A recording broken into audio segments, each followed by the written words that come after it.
And good afternoon there, swingers. Charlie Bolak here, live at Swing Away Golf Club. Sorry I don't have my normal get up on. Today was cleaning day. Now that we started closing, we're on the wrong camera here. I wonder if I can change cameras while we're live. No, I probably can't. Great. All right. Well, we'll just rock it this way today. Why not?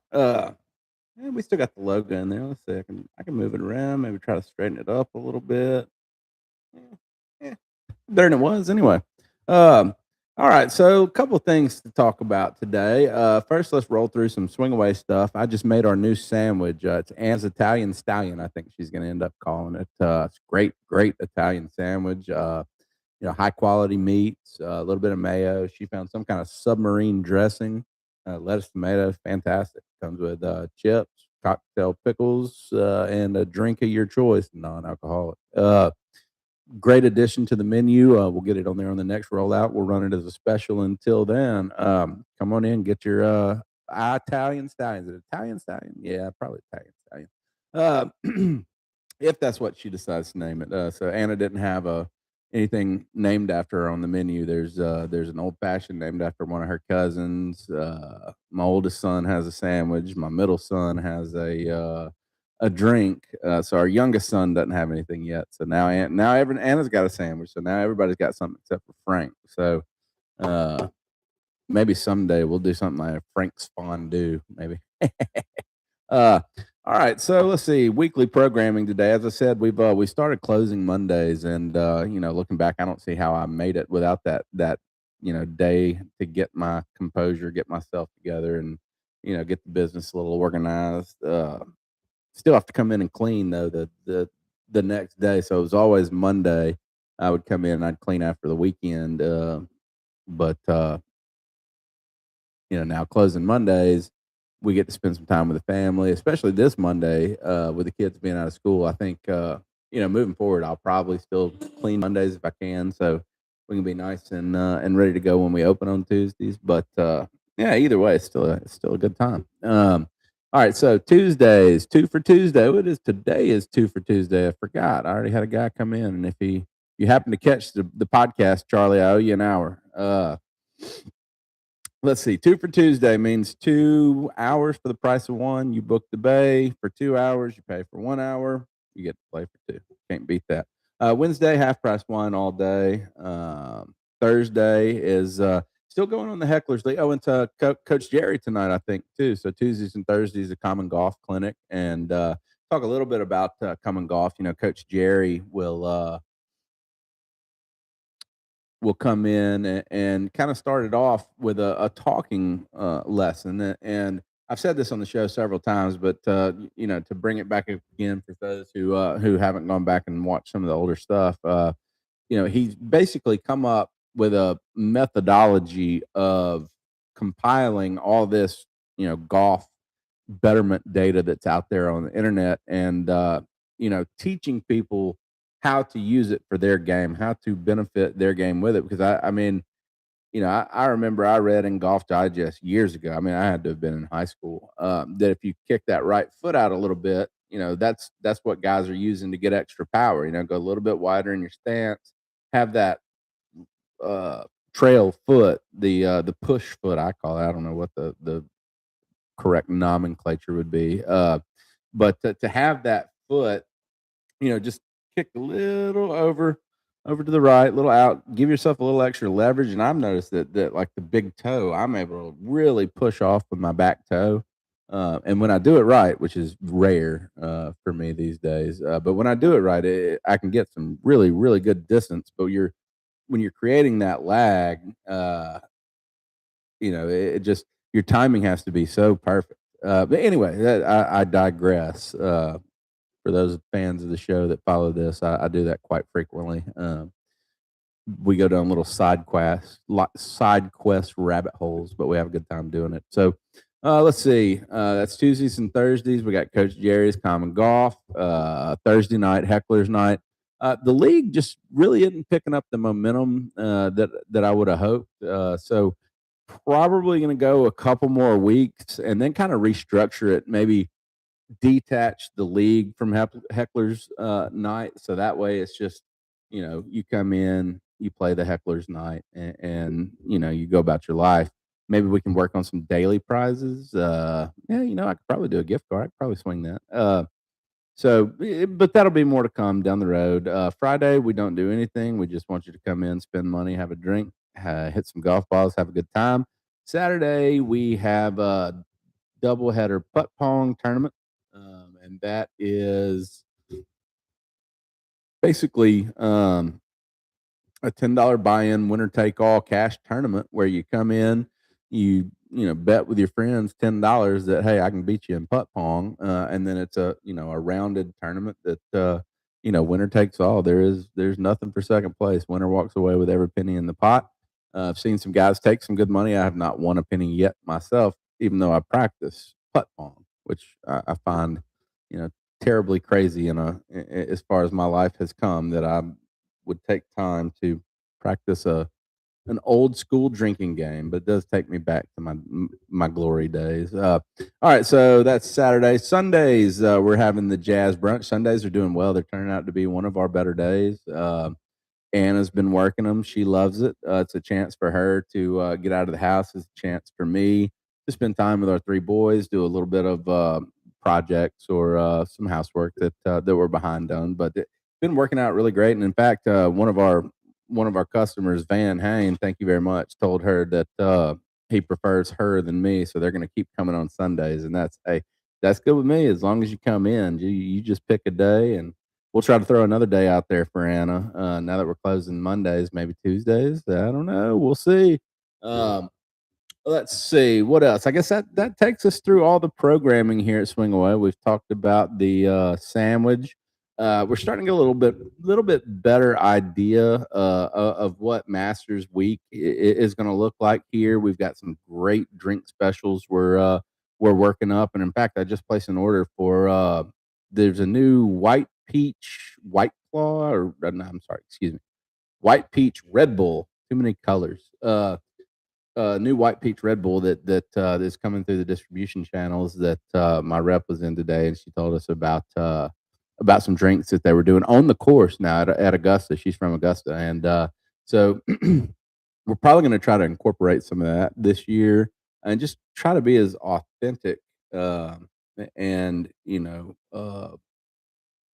honor that week as best we can. It's I've said it before, I'll say it again. That's one of my favorite weeks of the year. I feel like it's kind of a dad's centric tournament. It always happens right around Father's Day, and it's just one of my favorite events. Not even in golf at all. I mean, I would put it up there with the Auburn winning the national championship or something like that. I mean, it's that enjoyable for me, and I think there's a lot of people out there, especially living this close to some really great golf courses, and being this close to some really great golf courses. I mean, it's going to be our best week. It's going to be our best week ever, and we're looking for some more great ideas. So if anybody has a great idea, hop in the chat. Let me know what you think. All right, so Masters Week we've got out of the way. Let's talk a little bit more about the way we're kind of progressing with my exit of the heavy equipment rental industry. So the last couple shows we've kind of centered around corporate comp, but I think I read an article, and I wish I would have saved it to share, or I wish I would have shared it. But regardless, the article basically talked about different reasons for sales reps burning out or leaving the industry. So I think one of the things that one of the uh, challenges or conversations that are going to center around some of the things I said last week about all the good people leaving the industry. You got to kind of do a study into why that is, and it's not always that sales reps are upset with comp. It's there's a lot of moving parts, but basically the article I read, and to the credit of the big rental companies, this is a goal of theirs that now they miss it terribly. But it's to get sales out of operations, right? That is the quickest way to ruin the income, ruin your just general overall job satisfaction. If the sales rep is having to go out there and back up everything that he told his customer that his company could do, he's having to make it work, to cash those checks he's been writing. Then you're not getting a rep that's out there keeping his pipeline full. He's trying to service what he's got right now, and trying to keep that afloat, because the operations side, in my opinion, doesn't have a strong enough leader. Now, that can be argued 100 ways from Sunday, but I have come, from a time of having a really, really strong, operationally talented individual. And I, as a sales rep, or I think I was a branch manager at that point, but the sales reps did not have to pick up the slack the way that I have seen in the industry before. And it freed up sales reps to go be sales reps, and not, be overpaid delivery drivers or operational support. And everybody says the right things, right? There's no, not sales and operations. There's sales and sales support, but it in practice, it doesn't happen a lot. Now, that's not to say that it's always operations fault. If a sales rep leaves off a transducer, let's a situation I encountered in my consulting slash brokering life that's going on right now because of non-competes. Basically, a deal went out about 2 hours from where it originated, and they realized they didn't have any auto start capabilities. Which, whether it's a widget, zidget, pump, this, that, or the other, just think about it like this. Even if you don't know pumps, just think about, they delivered 95% of the job, but one of the critical components, that 5%, was left off. That's not a job done, right? That's another 2-hour trip for somebody, that comes off that operational side. So, whether it was a breakdown in communication from the sales side or maybe even the customer side. Now, I will say one thing the industry is very good at is that if it was the customer's fault, he didn't order the floats, transducers, or specifically said leave them off, because in my opinion, if he didn't, that's no different than asking somebody if they want to supersize their combo. Hey, do you need auto start? It's the easiest upsell on the planet, because either the customer has them and he says no I don't, or he doesn't, which is generally the case, because they're just not items that last a long time. You might get a few jobs out of them, but eventually somebody's going to rip them up, tear them up, cut them up, and you just treat them disposable. That's just the nature of the business. And leaving those off and causing another 4-hour round trip, because it's up and back. People say, oh, it's only 2 hours away. Well, yeah, it's 2 hours back. You've basically lost somebody for half a day. And if you're running thin, like everybody seems to like to do these days, because margin, then, what is the opportunity cost? What have we missed because we have to go pick up a ball that somebody else dropped? So I mean, not saying that sales is infallible, right? Everybody makes mistakes, but there needs to be, several sets of eyes, a last line of defense. That was always one of my favorite things. Last line of defense. If you're the last one that sees this, leave our yard, then you're the last one that can impact the customer's uh, experience on this particular order. And what if this is a new customer, first time sales rep's been out for a year trying to get this person's business. They finally throw them a bone, and then you drop the ball. That I can tell you, from a sales perspective, that is one of the most frustrating things that could ever occur, because I'm gonna drop the whatever I'm doing at that point and make sure the customer is taken care of. I mean, be that driving from 2 hours away to Birmingham to pick it up, back 2 hours away to drop it off, and then back 2 hours away home. It just, and that is where your high performing reps are losing their income because rather than make, the 10 sales calls that you could have made in that time frame, you've made nothing. You're driving. You can be making phone calls, but my phone calls were to complain and to find out why in the hell this happened and what you're going to put in place to keep it from happening again. Because systems rule the world, and all it would have taken is one person to say, "Hey, you think they need some auto start?" Of the 5 people that see this deal leave or before it leaves, that's it seems like common sense. But when you have so many things going on and you don't have that strong leader that can pass on the calm. I always called it the duck rule, right? It doesn't matter what your feet are doing under the surface. If you look at a duck, that duck's generally just quacking on away on the surface. But if you look in some of the currents they swim in, I mean, those little webbed feet have to be up under there, but on the surface, quack, quack, quacking away. That to me is business. That is what the customer needs to see, whether you're in the restaurant business, whether you own a golf bar, whether you know, operate a Fortune 500 customer facing business, you have to, right? If the customer will feed off your energy, your people will feed off your energy. If you're pushing bad toxicity, if you're not on your game, how in the world could you expect your people to be? And I think this is one of the ways we've just gotten I just completely backward in my industry at least. It is, and I don't remember if we talked about this that last time, but it's the wait your turn mentality, not the we're going to pick the best one for the job.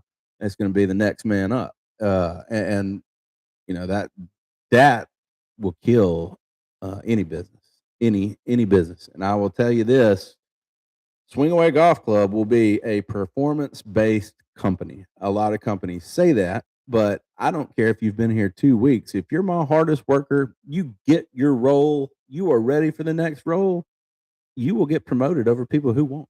I mean, it, it's insane to me that there could be any other mentality. I mean, no two people are going to do a job the same way. No two people. It's so very rarely as an employer would you look at two of your employees and say, you know what, both of these are absolute rock stars. They could both handle this promotion that I need to give to one of them. Exactly the same. There is no difference between candidate A, candidate B. I have no reservations. Candidate A, candidate B. It it's and that's one of the hardest things in there too, though. I mean, don't let me fool you and make you think that that was something I was great at because it was not. I made some terrible hires, and that's in the restaurant business. That's in the heavy equipment business. Hell, that's at Swing Away. What would you call that? The golf bar business. It's no, this is all about talking out, teasing out ways to improve. This isn't me calling out anybody saying I'm better than anybody else because if anything, it's experience. I've screwed it up more ways than anybody else, and I've had to learn how to fix it more ways than anybody else because I was better at screwing it up. I've just gotten to a point in my life where I've made, well, let me don't say that because God knows there may be some mistakes that I don't even know exist. And I'm sure there are. But as far as the minor business mistakes, I think I could be covered saying that I made a lot of and I can continue to make them every day. It's how we respond to them. I'll talk about one, and this will be my confession. So one of the things in the description of this episode is confession. So my confession is I made a mistake that cost Swing Away probably $10,000, and I don't I don't think it was a mistake to do what I did. I think it was a mistake to dig in my heels and say, no, this is just going to be the way it is. And so what it is most every indoor golf business that you will go online or on an app and book a bay are going to ask for a credit card. Now, they're not going to charge your credit card for the whole thing. In fact, they're not going to charge your credit card at all most of the time. unless you no show. And that was the only reason that I toggled that little switch on my back office of Whoosh to to try to get some kind of revenue out of these the hell?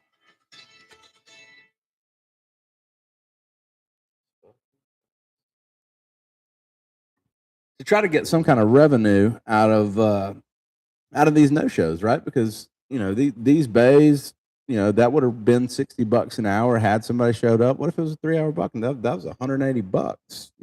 That my business could have had that it's not going to get now. And I just wanted a way to come back from that. And like I said, it's not peculiar in the industry. Just about everybody does it.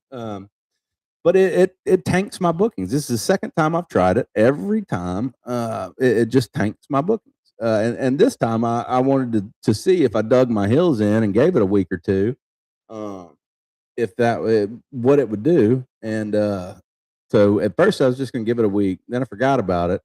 And then Saturday, maybe I was sitting here thinking, what the hell's going on? I got into Woosh, got to looking at it, and sure enough, I'd left that switch toggled, and as soon as I untoggled it, just I mean, right back business is normal, like it never happened. I mean, it's upsetting to me because I need to be able to protect my business like that. But I guess the only thing I can come up with, and maybe if there's some smarter people out there in the world of Google, let me know what you think. But my thought is maybe the Swing Away as a brand doesn't have that trust yet. Although, if you go look at my website, I mean, we look pretty professional. We got Google profiles, Yelp. We're Whoosh is one of the most well thought of booking software. I mean, for actual golf courses now. I mean, they come out of the country club world. Oakmont Country Club, as a matter of fact, is one of their staple customers, and you know, I just don't see why. But now the answer, according to several people smarter than me, is that brand trust. It isn't established, and when people are making that decision, book, don't book, go through, even though they had started the booking process, they see that credit card on file part, and they're out. They're going to go book somewhere else. Uh, and that's understandable if they're going somewhere that they know about. But the thing is, what are they going to do? Go to the next one and put their credit card in because they're going to have to put it in at one of them. I booked. I went through and looked on everybody in town, all my local competitors, and every one of them has a credit card on there. But now I am the only independent startup that I looked at on there. So we'll see. We'll see. Maybe I am going to try it again. I mean, there's no doubt that I have to eventually capture that. But I think this time I'll go into it with a more thought out approach. Maybe where we put it on the website for a week or so that hey, this is going to happen, and we talk about it on here. Hey, this is going to happen. Now people will still be shocked.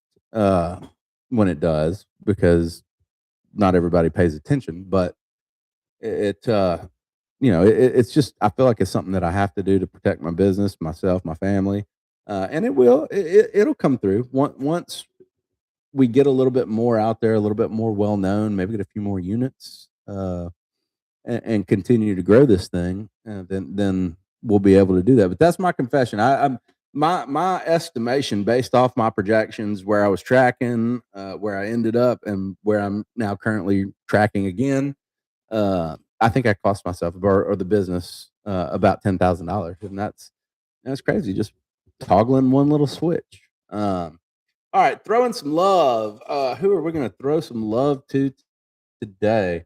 Uh, I think I'll throw some love to Full Swing. They are my tech provider. We have the same gear that they use on TGL. We have the virtual green putting green that you see on there. We have the Full Swing 16-foot wide bays with the overhead monitors that we've been so happy with. But there has been a fair amount of service calls, tech support, but where when I was going into this and I was doing the research and I was talking to people asking questions, everybody said, hey, the customer service with all of them is just wretched. Um, that hadn't been the case for me. I mean, the phones are picked up in a timely manner by people who are very clearly understood. I would say they speak the same language as I do as a primary language, and that's as somebody who spent a lot of time on the phone with tech support and various careers over the years. That's something that you can't underestimate. You can't sleep on. It's a boy. I tell you what, it makes everything so much easier. But they've been responsive. The guy today kept me on the phone until he had my issue fixed. It was about 45 minutes. It was some licensing issue and some log or boot sequence issues, which if you know computers, good on you. I don't know what that means, but I remember stuff, and boot sequence. I just thought that was fun. But it's okay. So that's my love for the day. Full swing. Keep it up. You're doing great. You are expensive. I still say you're the best. I don't know. People have very, very strong opinions on who has the best, be it graphics, gameplay, physics package. Some people seem to think because you can see a little bit more grass at Pebble Beach that it makes the load timing and the shots physics packages more acceptable. I'm gonna have to disagree with, but totally different conversation for another day. That's a rabbit hole we don't have time to go down. Just want to thank everybody again so much for tuning in. It's been another episode. We're coming up on a half hour. I wanted to try to do 10 to 15 minute little segments as I was here by myself, but I've really found that once I get going, I can just keep talking, and people seem to keep listening. So uh, man, having a really good time. Really appreciate everybody for tuning in. Appreciate all the love we've been shown here at Swing Away. All the LinkedIn folks that are liking, sharing, subscribing.